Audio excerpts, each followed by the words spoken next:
Hey, good morning. Eric Amati with FFL Medicare and with your Wednesday morning training session. A lot of you may or may not know, but we've partnered with, for our Medicare rollout, we've partnered with Elder Care, which is an integrity partner out of Arkansas. They've been in the business for 18 years, Medicare, just taking care of people, mostly seniors. And we had a chance to, Zach Egan and I flew up to Hot Springs and got a chance to meet with Jeremy Pielemeyer and Robert Sterling and the rest of their team. And we brought Robert on the show to do some training just because he's got 10 years of Medicare experience and really just excellent at the cross-selling between final expense and Medicare. And so Zach did an interview with him, and I'll let him take over the next part. Hey guys, welcome to today's training. We're going to dive a little bit deeper into Medicare. And I have Robert Sterling from Elder Care. He's over their sales department. He's going to help share some of his experiences as well as some of his tips and tricks that'll help us get started selling Medicare. Robert, are you there? I'm here. Thanks for having me, Zach. You're welcome. Thanks for getting on with us. How long have you been selling Medicare? Oh, since 2012. Nice. Cool. So coming up on 10 years now. Will be. Awesome. Just past the 10-year mark. I think January 3rd. Nice. Congratulations, man. Yeah. So Eric and I came out to your guys' facility and we were totally blown away with what you guys are doing, selling Medicare and how well you guys set it up. So I wanted to give you congratulations and thanks for having us out there. That was great. I had a couple things that I wanted to go over with you because obviously you're the expert on Medicare.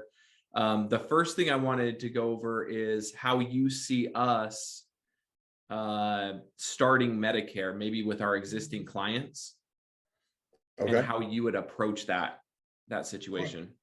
Yeah, absolutely. So we have a kind of a long-standing, I say joke, but in all seriousness, I want to go into Jeremy's office, which is our VP here at Elder Care, and always hey man, why don't we just print all of our Medicare clients and give them to FFL, to sell final expense to and do that side of the financial planning, because we're just not great at final expense. We had somebody do 50,000 last month, but she's strictly focused on final expense, calling her clients. But it seems like the allure here is the Medicare products. We've been doing Medicare since 1982. Some of our agents have been here since then, so they're so geared towards Medicare that they really, even though I would consider the final expense to be quite a bit easier, you can use a selling process in the final expense. It's a little more cut and dry as far as product knowledge goes. We just can't get that into their heads, and they're so Medicare focused that they really have a fear of getting into the final expense side. So we've really focused on it the past couple months and made some improvements. But I guess it would go the same for you guys. You guys have this bulk of Medicare clients that you only have a final expense product in. So I would literally, on our end with our CRM, we're able just to print. I can go back from 2012 to present and print every single one of my Medicare clients that I have. And I just start at the top, and again, on my end, I'm calling them, say, hey, this is Robert. Obviously, I've spoken with you probably 2-3 times every year since you've had this Medicare product. Something I had never really asked you about was your final expenses. How much a month are you paying for your burial plan, or how much a month are you paying for your life insurance? And I guess you would just reverse that on your end, calling your final expense, annuity clients, anybody over the age of 65 or under 65 that you might think is on Medicare, and just start at the top and just call them and say, hey, Zach, I handle that Americo life policy with you. I really appreciate your business. Let me ask you this, though. I see that you're 67 years old. Who do you have your Medicare products with? Do you have Medicare Supplement? Do you have Medicare Advantage? Just like back when I saw you in 2020 and got you that Americo product, we found the best plan to fit your health needs, your budget, your location. Just like in the final expense field, I have all the companies that handle Medicare too, so I can probably find the one that suits you as well. So who do you have for your Medicare? Is it Medicare Advantage? Is it Medicare Supplement? Or do you have group insurance? Do you have retirement insurance? Do you have TRICARE? I guess the very first question always in identifying a need for a Medicare client is, what do they currently have? And that would just open up the conversation from there. And again, I don't know how in depth you want to get in on this training, but just like final expense, how much a month are you paying for your life insurance? If someone tells me $20, my next question is, okay, is that for 10,000, 5 to 10,000, or is that for 50,000? And I can immediately identify from there, okay, it's either a whole life policy, depending on how much they're paying, a term policy or an accidental policy. The same, I can identify with their answer to that. Who do you have your Medicare with? I can identify, is it Medicare Advantage? Is it Medicare Supplement? Is it group insurance, or is it TRICARE or Medicare/Medicaid, based on their answer to that question? That's awesome, dude. So one thing that I really like that you told us when we were there is you said, try to disguise your Medicare sales call as a final expense service call. Correct. Can you kind of show me an example of that? Use the word disguise, because by no means are we trying to deceive anybody. So I guess more of a sales technique is to make them not feel as if it were the sales call that you're going to come across, especially with these people turning 65, aging into Medicare. They're getting calls galore. They're getting mail that they could have a bonfire with in their mailbox. And, and it's just another sales call. So, just like in the final expense field, the more you can build a relationship with somebody, the more you can be on their team, part of their family, the more open they are going to be with you. So yeah, 100%. I'm calling on our end, when we're calling for a final expense, I'm doing a service call on their Medicare initially, which needs to be done anyway. So, hey, I've got you on this Aetna Ascendo Plan G. We got you back in 2021. I just wanted to make sure it's doing everything like I told you it was. And of course it is. It's doing exactly what I said it would back in 2021, which is cover all of their hospital, all of their doctor bills, except for a Part B deductible. They're thrilled to death with it. They've got a neighbor that is thoroughly disappointed with their United Healthcare because their doctor won't let them get in. They've got co-pays, so they generally feel real good about what they have. And again, and from there, it's okay, just checking service. Then I'm going to check their rate. I see you had a rate increase back in February. It looks like it only went up $3 or $4, but let me go ahead and check these other companies for you. I know being on a fixed income, every little bit helps. And fortunately, right now, in most areas we're working in, Aetna Ascendo has held to be the lowest rates for their plans in most of the areas we work in. So, hey, it looks like you still have the best rate. Hey, before I get off the phone, how much a month are you paying on your life insurance? So I don't know. I never really did service calls on final expense products or maybe mortgage protection or annuities. I'm assuming you all keep contact with your clients at least year to year, maybe semi-annually, in whatever service aspect you do for those clients to keep them on your books. I would always start there. And then, hey, before I let you go, let me run this by you, because again, you're instilling that everything you've said that you were doing for them has been done. Everything that policy was supposed to do for them has been done, just instilling another layer of confidence in them over what you're about to offer them. Yeah, that's awesome, dude. I think that's huge and a big selling point we have, having all these clients that we haven't approached with Medicare. So next, I want to go over, how would you approach a brand new lead? So maybe a T65 or some direct mail lead that we might get our hands on. Okay, yeah. So turning 65 obviously is going to be your most valuable client. Now, I'm not saying people don't die at 66 or 67, but statistically, you're going to get renewals. You're going to keep a 65-year-old client much longer than you will of, someone at 80, 75, 80 years old. So you have an opportunity to have them from 65 to, 105 if you're in the business that long, if they live to 105 years old. So bar none, turning 65 is my favorite client to have, the most beneficial to me.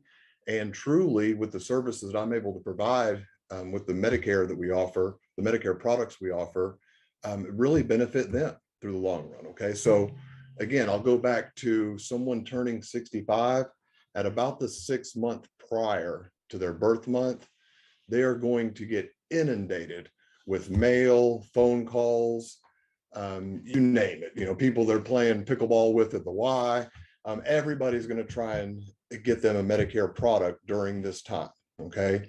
The good news is, you as an agent, you, Zach, your agents, us here at Elder Care, we operate at a level of integrity that beats everybody out there. Okay. In my experience, I've never seen a company or an organization, especially in a sales environment, with a higher level of integrity. Okay. And what I mean by that is every word that comes out of my mouth is a fact. Every promise I make will be delivered on. And their experience with me, hands down, and I have to go into it with this attitude, is that their experience with me is going to be much less painless, much smoother, much more pleasant than anybody else they're going to deal with regarding their Medicare. That's the good news. The bad news is you've got competitors out there, the people that are sending the mail, making the phone calls, that don't operate at the same level of integrity. Okay, you'll have people that are lying to these people. You'll have people that are putting them on the wrong plans because they only have those plans available in their toolkit.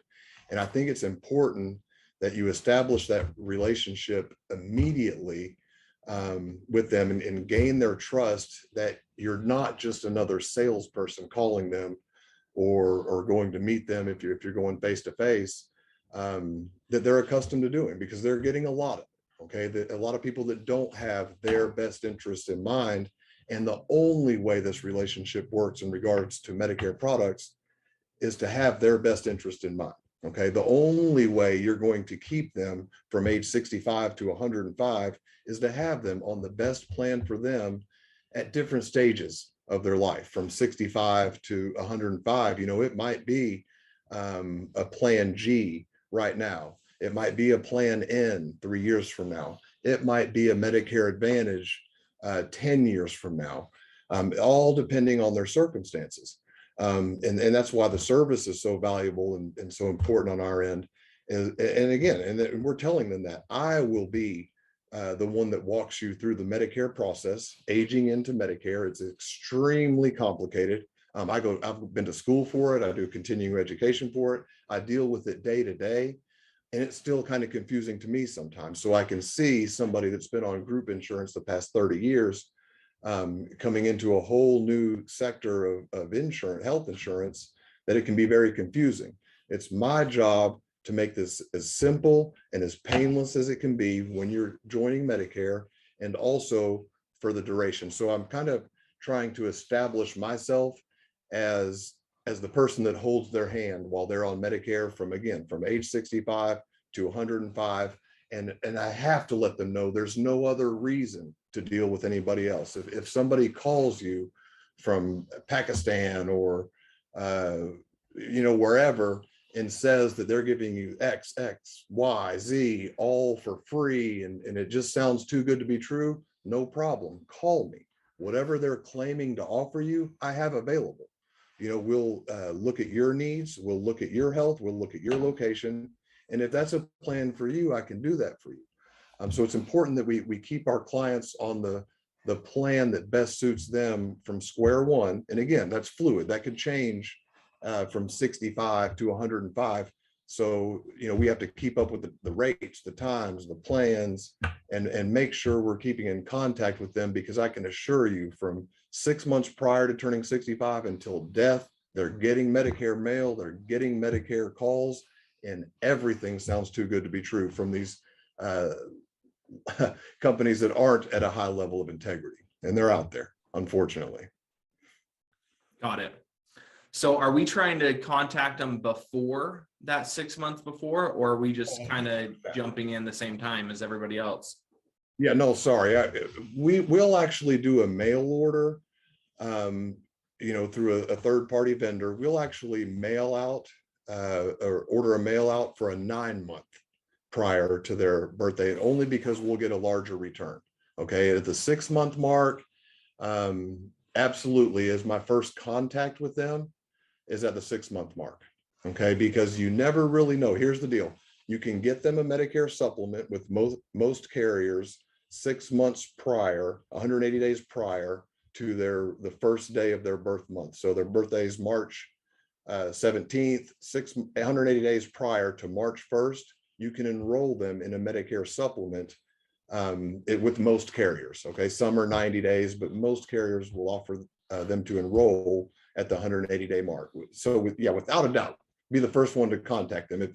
If we just recently started the 9-month out mail, and we haven't really devised a good script or lead in at the 9-month mark, and it's really hard to get a hungry agent eager to call somebody, knowing good and well they can't do anything for that client for 3 additional months. So we're working that out on our end. I imagine there will be some initial contact real soon at the 9-month mark, but again, we can't enroll them in anything until the 6-month mark. Okay, so yeah, 100%. I'm calling them at the 6-month mark, and my intent at that point is to go for supplement. Okay, now there will be various instances in which they may not be eligible for a supplement. For example, if they're on Medicaid, we use a little $1,200 a month Social Security income kind of line in the sand, where if they're making over $1,200 a month in Social Security, we're pushing supplement. If they're making less than that, it's more likely to be Medicare Advantage. So we'll make contact with them at the 6-month mark and try to identify, do we have a supplement client? Do we have a Medicare Advantage client? And if it's supplement, the sale begins right there, and we're enrolling them 6 months prior to their birth month, the first of their birth month. If we identify that it's a Medicare Advantage, which we can't enroll until they've physically received their Medicare card, we're making monthly contact with them until they have received their Medicare card. And each time we make that call, including the initial one, we're doing a full pitch on them, even though we can't get them a Medicare Advantage, just to build that relationship, in hopes that any mail they get, they're tossing in the trash. Any phone call they get, they're saying, hey, I already have somebody helping me with this. Sorry, and you got to hang up.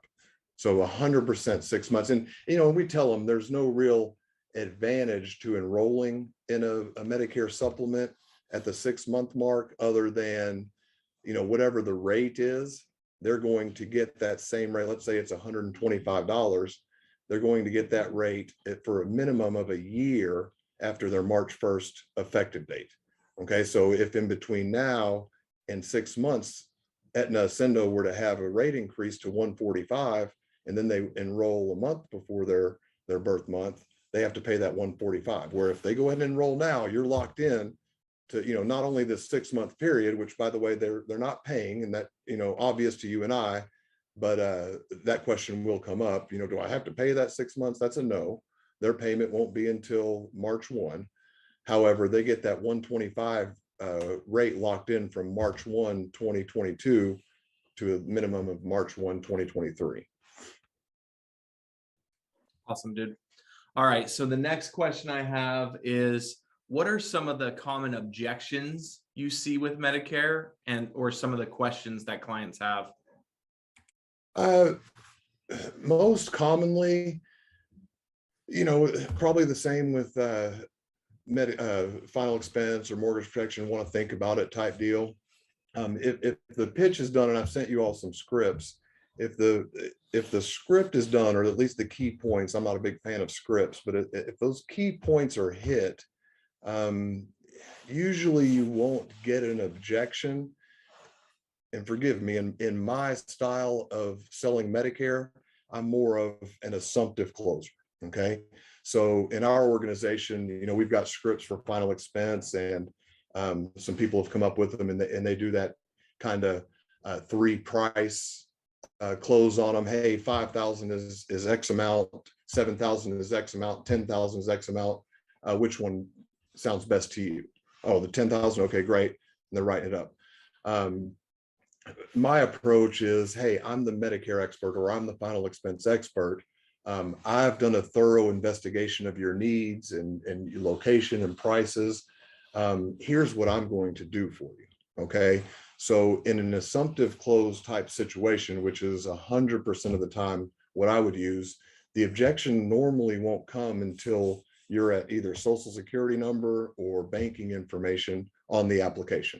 Okay, so if you follow our script, it's explaining the ins and outs of Medicare, determining which route is the best for them, and then getting into the application, which starts off with easy questions. Name, I've got your address is this, phone number is this. Okay, go ahead and give me your social security number. There will come usually the first objection. Oh, that's personal. I just saw on the news yesterday. I'm not supposed to give that to anybody. But hopefully they can understand, and I've used this before, that in my 30 to 45 minute presentation on Medicare and the different products, I can't be a scam. Okay. People that scam are lazy. Okay. That's what I tell my clients. These people are telling you they've got you have to go buy a $500 gift card at such and such because it's a lazy way to scam somebody. No way a scammer is going to take all this time and effort to learn the ins and outs, spend the time with you that I have for your social security number. I can't do anything with it anyway. It's insurance. They have to put a body for your health associated to this number, and you get past that one. Okay, you sure you're not a scam? No, of course not. Okay, 247, blah, blah, blah, blah, blah, blah.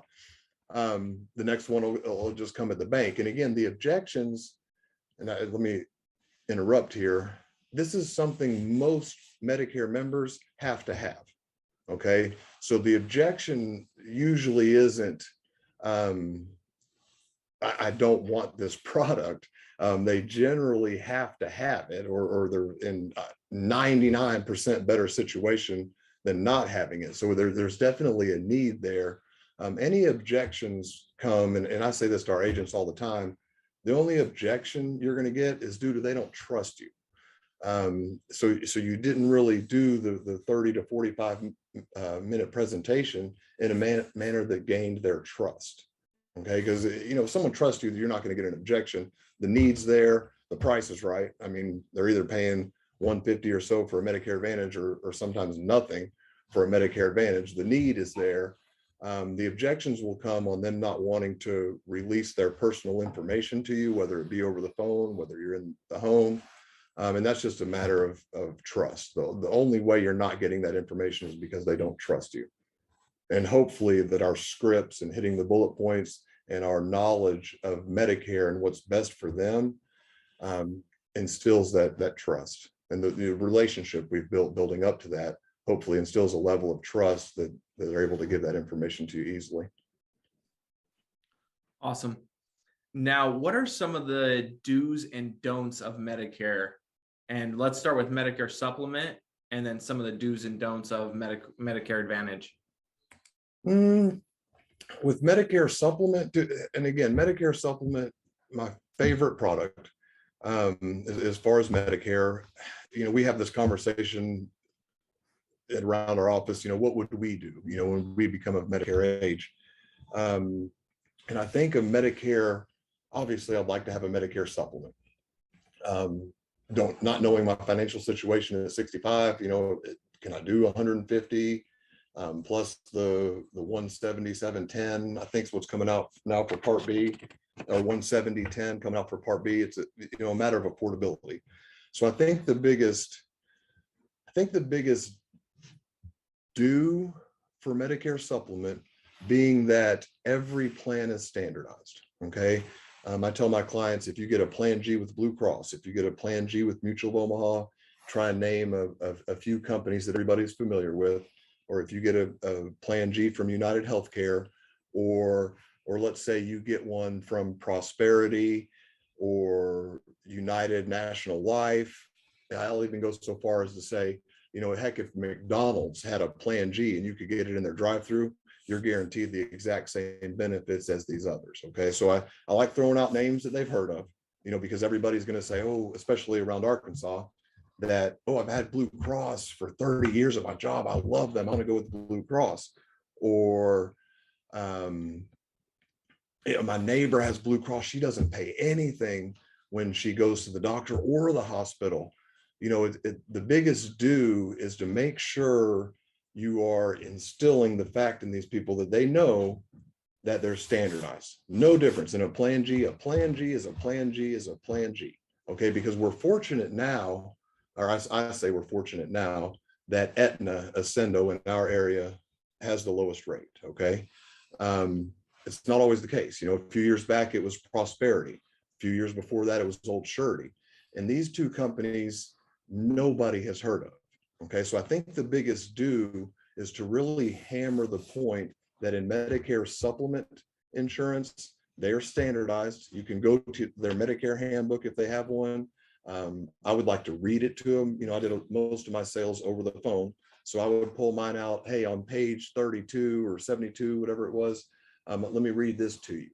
You know, and it basically says, hey, be careful when shopping for Medicare insurance. All plans are regulated and standardized. So it essentially says, just get the one with the better price. You know, and you kind of break it down simply for them, because you don't want them to fall in love with a company name.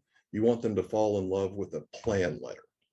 Okay, so the biggest do is to make sure that your client knows that regardless of the company, as long as they have the same plan letter, they're going to be able to see the same doctors, the same hospitals. They're going to get the exact same coverage, whether they have Blue Cross or United Healthcare Plan G or Old Surety or McDonald's Plan G. I think that's probably the biggest do. And it kind of goes back to the objections. You know, sometimes the objection will be, nope, I'm staying with Blue Cross, you know, and it's $100 more. You know, people instinctively think that because a plan is $100 more than another one, that they're getting more benefits. You know, so I would definitely do is spend a lengthy amount of time, or as much time needed, to where they have a clear understanding that, again, a plan G is a plan G is a plan G, a plan N is a plan N is a plan N.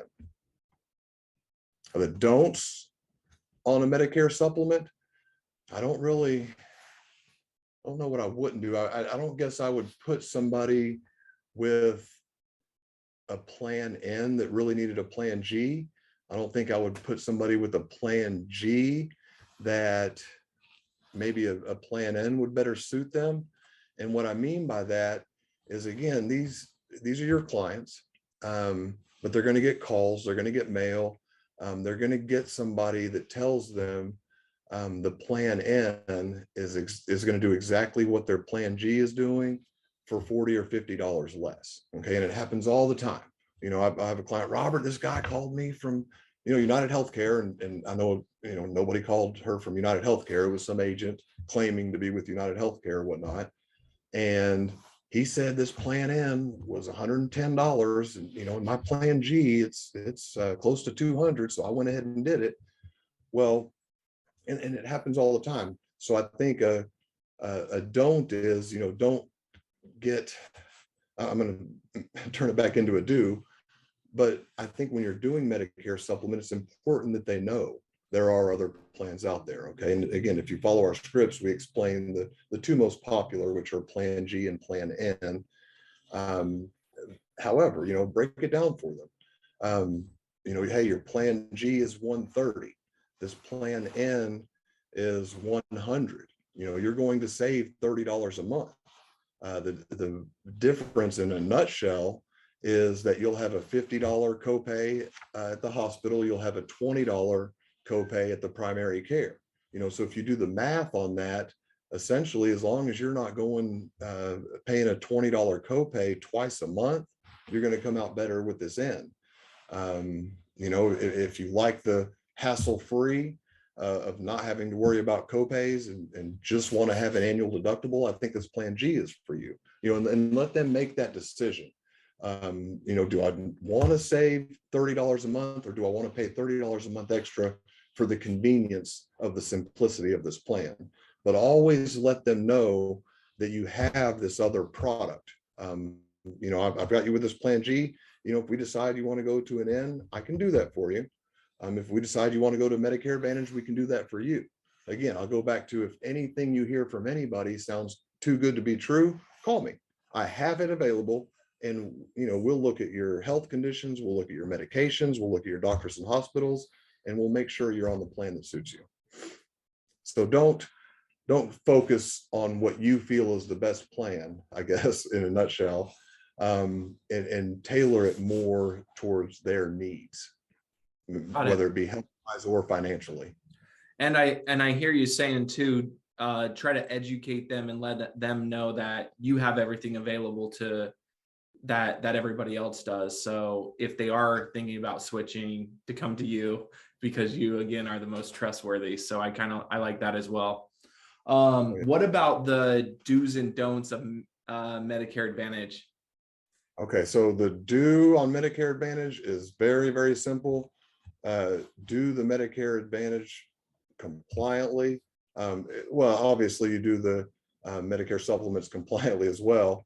However, there's a very strict CMS guidelines, where if I'm talking about Medicare supplements, something as simple as, I think this plan G with Aetna is going to be the best for you, is a huge no-no on the Medicare Advantage side, and it's so, especially with me, I didn't even start doing Medicare Advantage until a few years ago. So I was kind of brought up in Medicare supplement, and, Shirley, listen, this plan G absolutely is the best for you. You do have some health concerns, so you don't want to be stuck with a bunch of copays. I think this plan G is best for you. It's just, again, I'm the expert. They're asking me the question, Robert, which do you think is best for me? Oh yeah, I think this Aetna plan G is best for you. Where you get in onto the Medicare Advantage side, I can't say United Healthcare is the best. You can't use any superlative, for example, in a Medicare, when you're marketing a Medicare Advantage product. You can't say United Healthcare is the best plan for you. It looks like Humana has more benefits, best, the more, all these superlatives you can't use. And that's where it gets kind of, I know when you left the office last time, kind of joking, maybe serious, said, hey, I'll ever call you if I want to get scared of doing Medicare Advantage. And I've tried rethinking how you would put that, but I think there does have to be a level of fear. What we've incorporated into our Medicare Advantage presentations is the actual checklist from a carrier that had to do a retraining with an agent. Okay, I had to do a mock presentation with one of our broker agents in a different state, and they sent the carrier sent me a checklist. Did he do this? Did he do this? Did he do this? Did he do this? And so we've incorporated that in our script to ensure that by CMS guidelines, we were hitting every single thing they were supposed to, CMS guidelines and the carrier guidelines, because some of those are different. So it's real important on the Medicare Advantage side that as compliant, be 100% compliant in regards to CMS and what the carrier guidelines are, whether it's obtaining scope of appointment, and again, that's why I like the supplement. There's no scope required.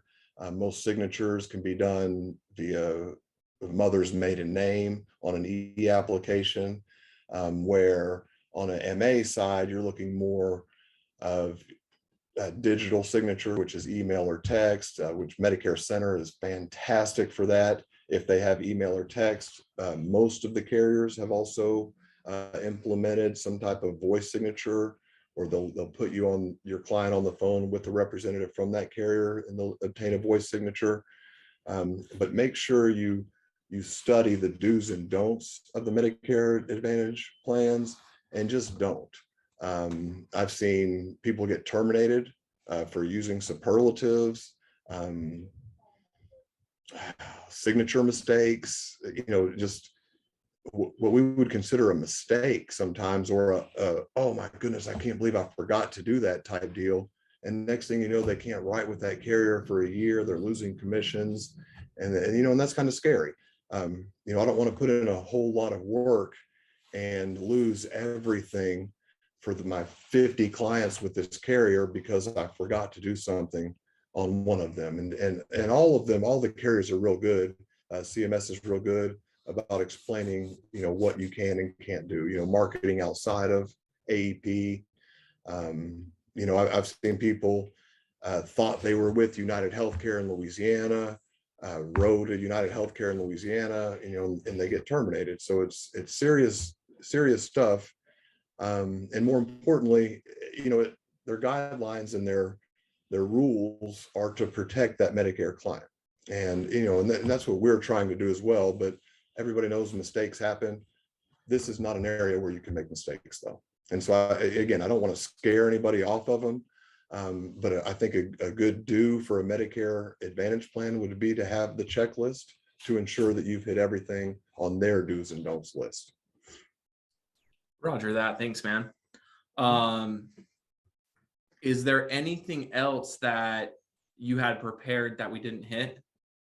Yeah, back on the T65s, I was thinking about it over the weekend. It's especially when focusing on Medicare supplement. Okay, if you talk to somebody that's 75 years old, they've been on a Medicare supplement since they were 65, maybe they've switched a couple times due to price in between then and now. Maybe they haven't switched, and and you're able to save them $60, $70, $100 10 years later. They kind of know what's going on with Medicare, so it doesn't really take much. Hey, you've got this plan G. I can get you the exact same plan G, $60 less. Your only objection or question you might have is, now this one's paid for everything. Is this going to do the same thing? So you'll focus on that. Where when you get to somebody turning 65, they know nothing, absolutely. So it's important that we explain, hey, here's Medicare Part A. 99% of the people out there joining Medicare are getting that for free because they've obtained the number of work credits they needed. And no reason to get into those specifics with people. I think a lot of people get bogged down with a lot of the details of a plan, or, oh my goodness, Medicare is so hard. They only cover 2 pints of blood or whatever after they pay 40%. Kind of irrelevant, has literally never come up, but it was something when I was starting that you open the Medicare handbook and I'm just like, oh, I don't even know how I'm going to be able to do this. This is just so much to know, but 90% of it never even comes up in conversation. Okay, so if you've used the scripts that we've sent you, and feel free to alter them at all, you're explaining the basics. We're really simplifying the Medicare process to something that's real confusing, to giving them the most pertinent information regarding Medicare and moving forward on Medicare. So you're going to have Part A, which, again, when I say this, there's always anomalies, but for 99% of America, Part A is going to be free. Here's the deductible. It's X amount. I think this year it's $1,556. And I'll have them, especially if I'm doing this over the phone, I'm telling them, hey, grab a pen and paper. I want you to jot some of these things down, okay? And really, for their knowledge, but also from a sales standpoint, as they're writing this down, they're seeing the costs involved if they go Medicare alone, okay, or if they don't get a Medicare product, and that's what all these products do, protect them from these costs, so by all means, explain what, especially someone turning 65, explain what the Part A deductible is. Explain that it's not an annual deductible, it's a benefit period. So there's a chance you could pay this $1,556 2 or 3 times in a year. Obviously they'd have to be super unlucky in regards to their health, but nobody can predict what's going to happen to them. Explain to them that Part B, Social Security is going to deduct whatever 170/10 out of your Social Security. This is the Part B premium, and again, it's more than that if the members, depending on their income, it does step up, but for 99% of America, it's 177/10. And now that the Part B deductible, explain to that it's an annual deductible, and they're tallying all this stuff up. This is what you could be out of pocket, and I think you'll see in our script, it even says, as you can see, it can get quite costly for you, if you require medical attention. And that, and explain after the deductibles are met, you have the 20% co-insurance. And then just keep it as simple as you can. With this Medicare supplement, again, 99% of the time, your Part A deductible is going to be covered, and then you're covered 100%. The only thing you're going to be out at doctor specialist is this Part B deductible, and then with the supplement, you're covered 100%.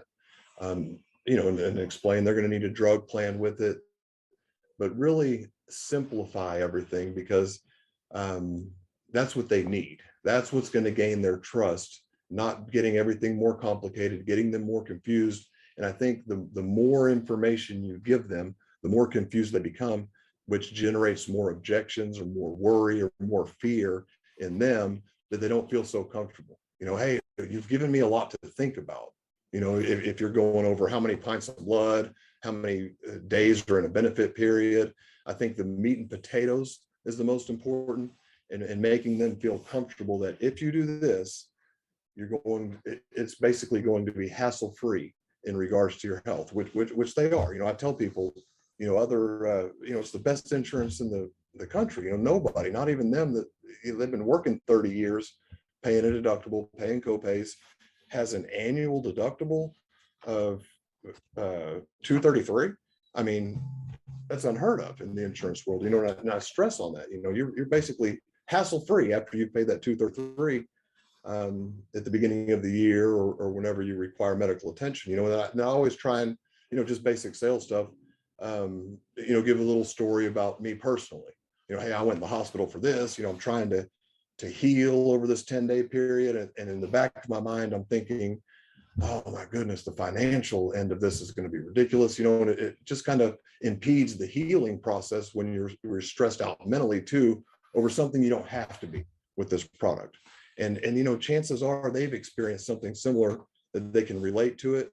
But I think the most important thing is, we keep it simple, explain Medicare thoroughly to a turning 65, but just the meat and potatoes, and keep it as simple as we can. I think Integrity, the first Integrity Idol they did, one of my favorite ones was, this guy had a song, and it was, "We're here to simplify," or I forget what his catchphrase was, but it always kind of rang in my head. Yeah, that's what these people need. I go buy a car, I don't need to tell them how many, open the engine and show me all the pistons and coils and everything like that. Does it run? Maybe what's the miles per gallon? Really not interested in that. More so lately, but not really interested in how that combustion engine works, or that electric engine works. I want to know, I push the gas pedal, I go, I hit the brake, it stops, park, and reverse. And in the same way, very, very simple, while still making them feel comfortable joining Medicare, and basically making their experience hassle-free with your services.